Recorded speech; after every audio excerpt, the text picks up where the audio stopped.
Diriwayatkan dalam kitab Sahih Al-Bukhari dan Sahih Muslim. Muttafaqun alaih.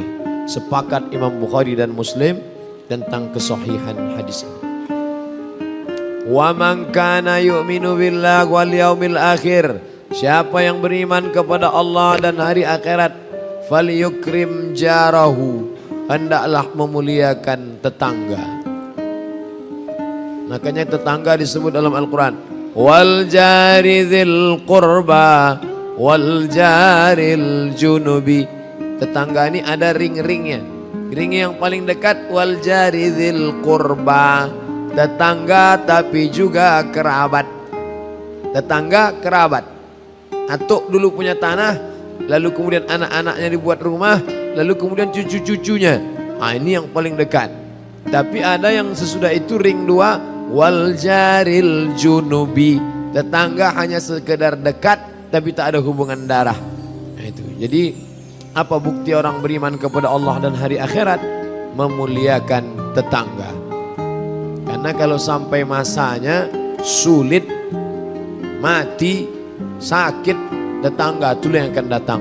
Tak mungkin saudara kita yang dari Jakarta datang, tak mungkin sahabat kita yang dari Makassar menolong, tak mungkin kawan yang dari Banjarmasin.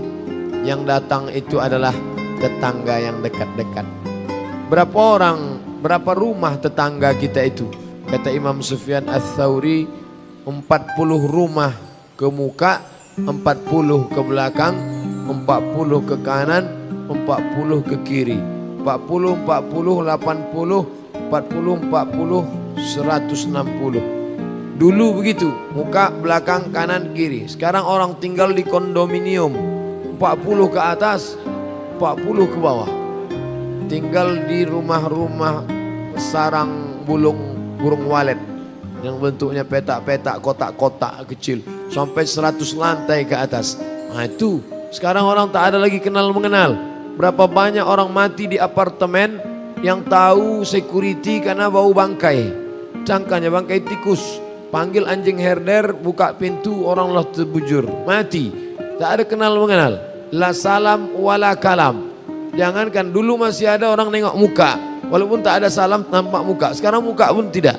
Dari pagi sampai pagi asyik menengok HP. Sedangkan telur ayam disangka lagi tersentuh, apalagi lah hati manusia. Kita selama bertetangga, berkawan, bersahabat nih mungkin salah parkir, mungkin salah pandang, mungkin salah tengok, mungkin salah cakap. Kami semua minta maaf, baik Tuhan, sehingga hubungan pun menjadi baik. Kalau mau melihat orang baik tak baik, maka lihatlah bagaimana sikap interaksi sosial. Falyukrim jarahu, hendaklah memuliakan tetangga. Hendaklah muliakan tetangga artinya berbagi kepada tetangga. Makanya dulu ada istilah, jangan sampai bau asapnya, bau harumnya sampai, tercium dia tapi makanannya tak sampai, sakit hatinya. Nah, dulu orang bertetangga masih sampai baunya, sekarang bau pun tak sampai, saking kan parahnya. Makanya kata Nabi kepada sahabat yang bertetangga, idza tabakhta, kalau kau memasak, fa'aksir ma'aha, kalau kau masak banyak kan kuahnya. Mungkin ayamnya sop buntut atau ayam ceker ayam atau sayap ayam 2-3 potong, banyak kan kuah, kaldu, kentang, wortel, banyak kan. Bagi ke adik-adik, mahasiswa, mahasiswi di masjid, anak yatim, fakir miskin, sahabat-sahabat, kerabat, tetangga, kawan-kawan, bagi. Sampai-sampai kata Nabi, ittaqin nar, jaga dirimu dari api neraka, walau bisyikki tamrah, walaupun sebelah korma. Ada korma sebiji, belah jadi 2. Engkau sebelah, aku sebelah. Kata Nabi kepada Aisyah, istrinya itu, ittaqin nar, jaga dirimu dari neraka, walau bisyikki tamrah, walau sebelah kurma. Ternyata nikmat menerima dengan nikmat berbagi itu dirasakan oleh orang-orang yang suka berbagi. Bapak ibu mungkin pernah menerima pembelian orang, tapi ada yang paling nikmat adalah ketika kita bisa berbagi. Makanya ada di Miracle of Giving, ada buku judulnya Miracle of Giving, keajaiban memberi. Ternyata orang yang memberi itu merasakan nikmat yang luar biasa. Saya tak pernah saya rasakan nikmat memberi ini Pak Ustaz. Pernah kau memberi? Tidak. Patutlah Bapak Ibu yang dimuliakan Allah. Maka kata Nabi, kalau mau menengok orang itu beriman, tetangga saya itu beriman Pak Ustaz. Apa bukti iman? Ke Makkah setahun 3 kali. Pernah kau dikasihnya air zam-zam, setetes pun tak meleleh Pak Ustaz. Bukan itu tanda iman. Man kana yu'minu billahi wal yawmil akhir. Siapa yang beriman kepada Allah dan hari akhirat, falyukrim jarahu, memuliakan tamu. Yukrim di situ berbagi kepada jarahu, tetangga-tetangga dekat.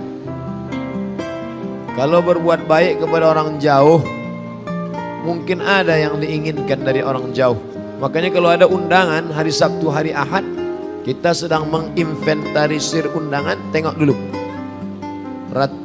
Ring 1, ring 2, ring 3. Siapa yang ring 1? Kerabat, tetangga. Ring 2, tetangga tapi tak kerabat. Ring 3, kerabat tapi tak tetangga. Nah itu dulu. Orang sekarang dah. Siapa yang pertama kali? Bupati. Habis itu wakil bupati, sekda, kepala dinas, kepala badan, kepala kantor, camat, lurah, RT, RW. Awak bawah-bawah lah. Kan begitu. Orang yang dilihat itu bukan dari status sosial. Karena status-status ini akan hilang. 5 tahun, 10 tahun hilang. Tapi status yang tadi tak akan hilang. Status kerabat dengan tetangga hanya akan hilang ketika kematian datang. Makanya berapa banyak kita yang pindah-pindah rumah, begitu bertemu dengan tetangga tadi, oh engkau tetangga saya waktu SD dulu. Berkesan luar biasa. Bapak Ibu merasakan itu kalau hubungan kita baik-baik. Man kana yu'minu billah wal yaumil akhir falyukrim jarahu. Siapa yang beriman kepada Allah dan hari akhirat, hendaklah dia memuliakan tetangga dengan berbagi kepada tetangga. Yang terakhir, yang ketiga, wa man kana yu'minu billah wal yaumil akhir. Siapa yang beriman kepada Allah dan hari akhirat, falyukrim dhaifahu. Hendaklah dia memuliakan tamu. Bagaimana melihat orang, iman orang, bagaimana dia memuliakan tamu. Kadang orang ini memuliakan tamu tengok status sosial. Kalau tamu tadi level-level bupati, gubernur, wali kota, itu keluar minuman-minuman.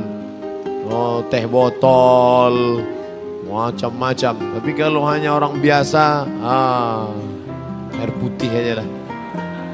Macam kita malam ni lah.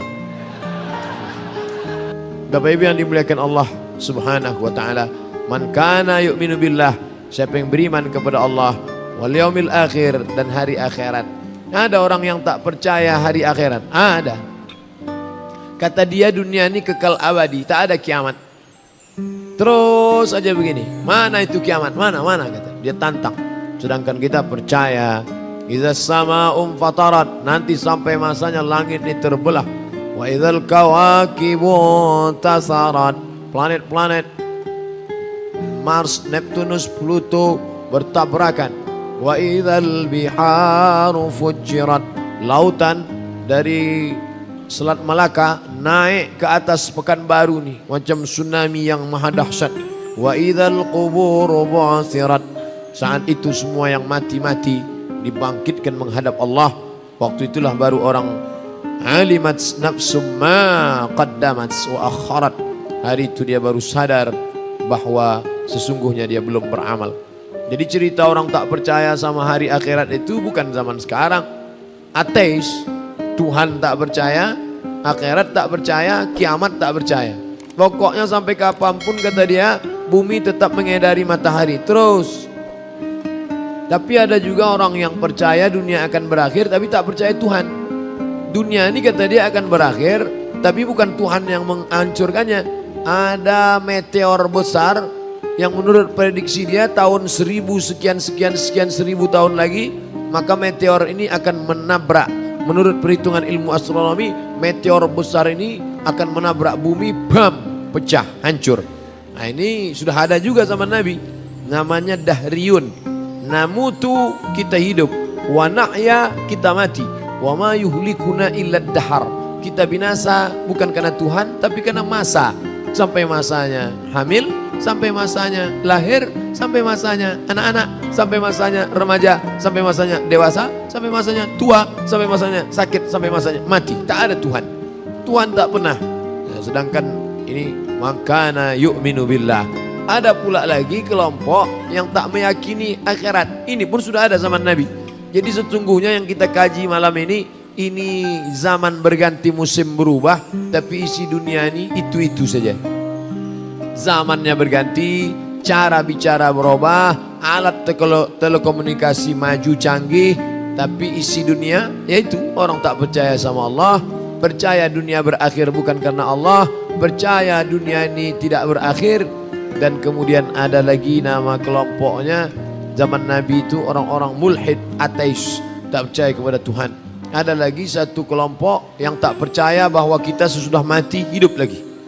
Diambilnya tulang yang sudah kering kerontang, ditunjukkannya kepada Nabi, namanya Asi bin Wa'il.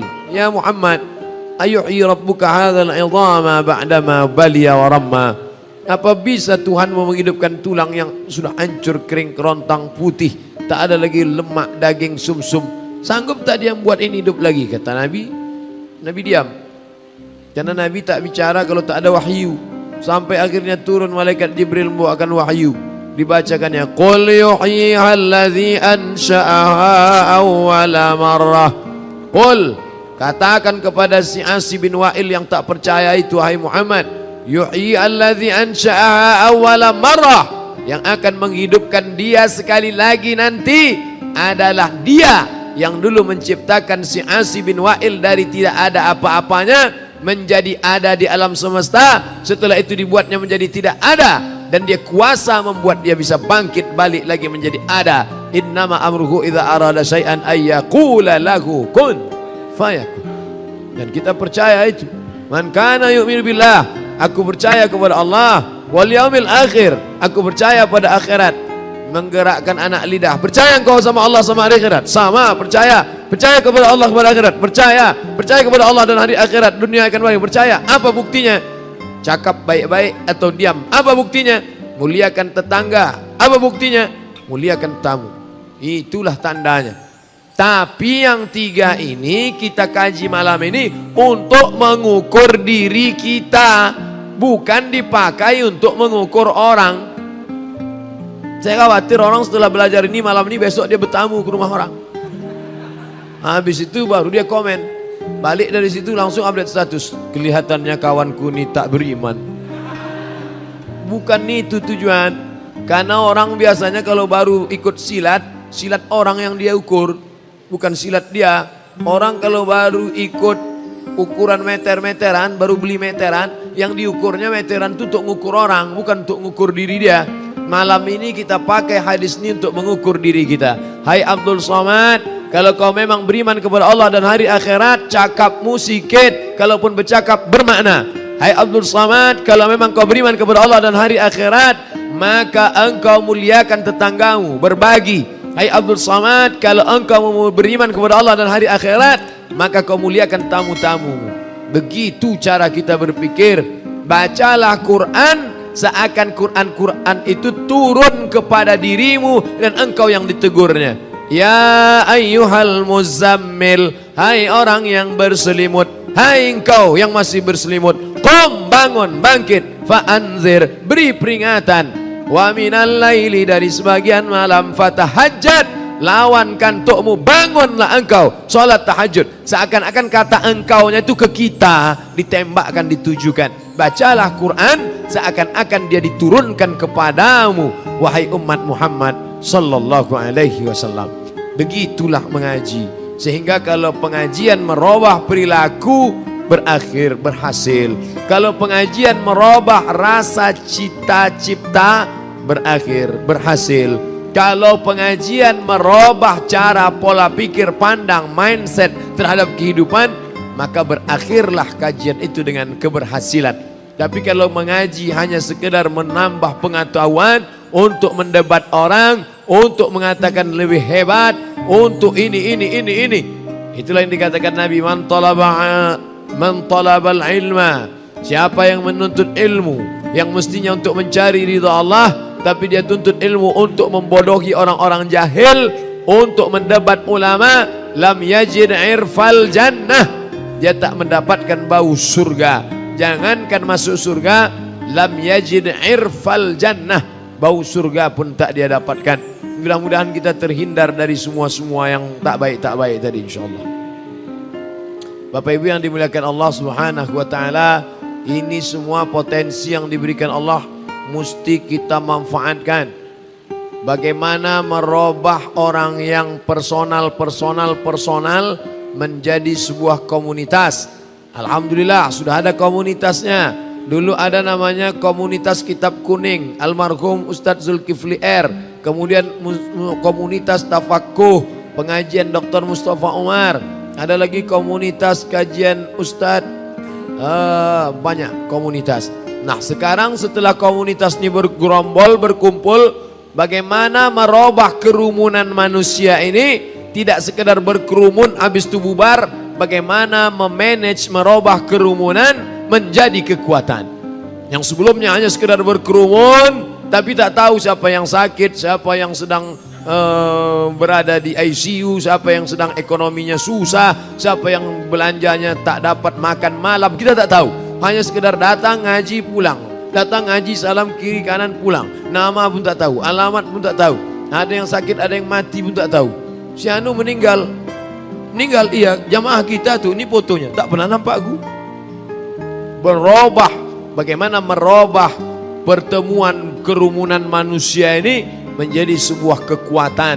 Batu-batu bata yang berserak-serakan di tanah lapang tak ada kekuatan, tapi ketika datang tukang mengambilnya, lalu dicomotnya, lalu disusunnya, diikatnya, direkatnya pakai semen, maka menjadi bangunan yang kokoh. Ada yang menyatukannya, para ulama kita menyatukan, lalu berubahlah menjadi kekuatan. Sehingga fitnah-fitnah yang datang menerpa, badai kencang, angin puting beliung, karang yang tajam, tidak akan merusak bangunan, tidak akan merusak sampan perahu yang kuat, yang kokoh tadi.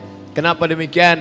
Karena akarnya terhunjam ke dalam tanah, asluha, akar tunggal ke dalam, wa far'uha fis sama, pucuk akarnya menancap sampai ke awan langit. Bapak Ibu yang dimuliakan Allah Subhanahu wa taala, kaji kita malam ini bagaimana kita mengukur iman kita, apakah sudah seperti yang disampaikan oleh Nabi Muhammad sallallahu alaihi wasallam.